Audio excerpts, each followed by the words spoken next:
കാട്ടുപന്നി ശല്യം ഉൾപ്പെടെയുള്ള വന്യജീവി പ്രശ്നങ്ങളാണ് തദ്ദേശ തെരഞ്ഞെടുപ്പിൽ മലയോര മേഖലകളിലെ പ്രധാന ചർച്ചാ വിഷയം.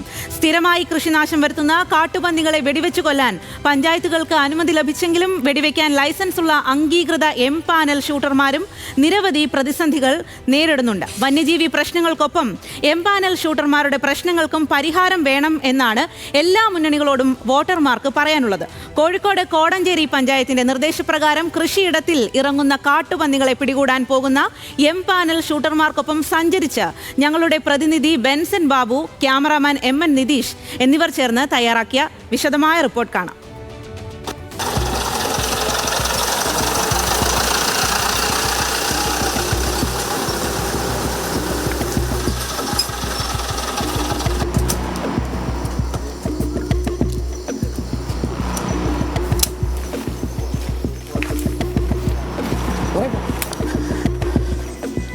ഹലോ, ഞാൻ പറഞ്ഞത് കേൾക്കുന്നുണ്ടോ?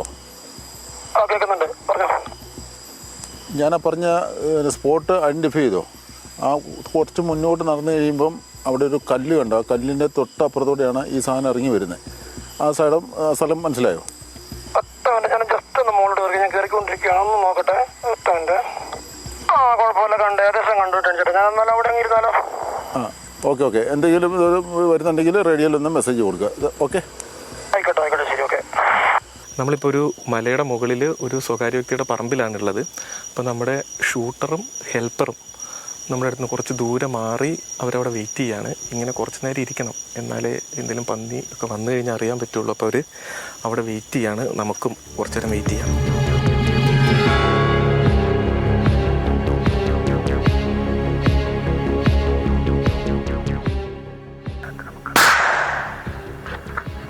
വീണ് ഉടനെ കഴിഞ്ഞിട്ട് കുഴിയില്ലേ? ഓക്കെ വലുതാണോ? ഒറ്റയാണോ?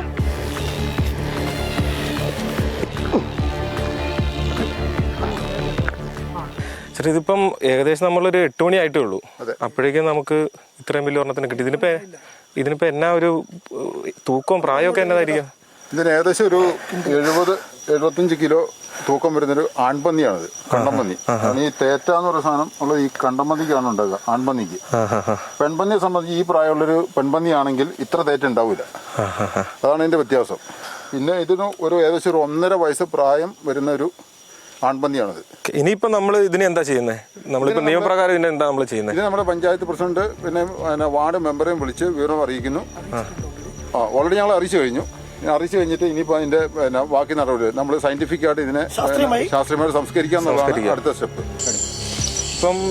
ഇപ്പം നിങ്ങളെല്ലാവരും ഇത്തരത്തിൽ ഈ ഷൂട്ടിങ്ങിനൊക്കെ ഇറങ്ങുന്നത് തന്നെ സ്വന്തം പറമ്പിലെ കൃഷി സംരക്ഷിക്കാനായിരുന്നല്ലോ ഏറ്റവും ആദ്യം. അത് കഴിഞ്ഞിട്ടാണല്ലോ പറ്റില്ല. അപ്പം നമ്മുടെയൊക്കെ സ്വന്തം പറമ്പിന്റെ അവസ്ഥ എന്താ? സ്വന്തം പറമ്പിന്റെ അവസ്ഥ, തോക്ക് കിട്ടുന്ന എത്രയും കാലം പടക്കം പൊട്ടിച്ചെങ്കിലും സ്വന്തം പറമ്പ് സംരക്ഷിക്കായിരുന്നു. തോക്ക് കിട്ടിയെന്ന് അറിഞ്ഞപ്പോൾ നമ്മളെക്കാട്ടിലും അത്യാവശ്യക്കാർ എല്ലാ ദിവസവും വിളിക്കുക, പോകാതിരിക്കാൻ പറ്റത്തില്ല. നമുക്ക് നമ്മുടെ പറമ്പ് നോക്കാനേക്കാൾ കൂടുതൽ നമ്മൾ ചെന്നില്ലെങ്കിൽ അത് വേറൊരു ബുദ്ധിമുട്ടാവും, പരാതിയിലേക്ക് പോകും. ഇതിനകത്ത് നിങ്ങൾക്ക് കുറെ സാമ്പത്തിക ബുദ്ധിമുട്ടുകൾ തന്നെ ഉണ്ടല്ലോ? ഒരുപാടുണ്ട്.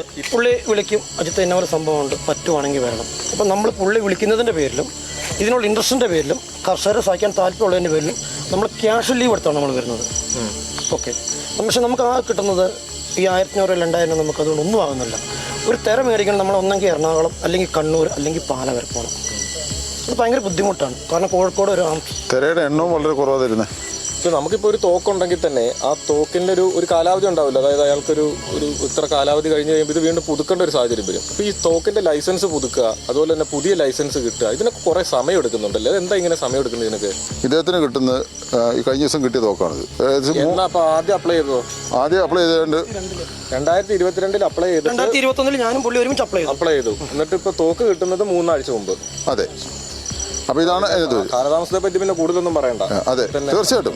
ഇനി ഈ ലൈസൻസ് 1 കൊല്ലത്തേനോ അല്ലെങ്കിൽ 5 വർഷത്തേനോ കിട്ടി, ഇത് പുതുക്കി കിട്ടുമെന്നോ, ഇത് ഇന്ത്യൻ ഭരണഘടന പറയുന്ന രീതിയിൽ ഇത് ഞങ്ങൾക്ക് സംരക്ഷിക്കാൻ കഴിയുന്നോ, ഞങ്ങൾക്ക് ഒരു ഉറപ്പുമില്ല. കാരണം ഉദ്യോഗസ്ഥർക്ക് എന്താണോ തോന്നുന്നത് അതാണ് നിയമം, കോടതിയല്ല നിയമം.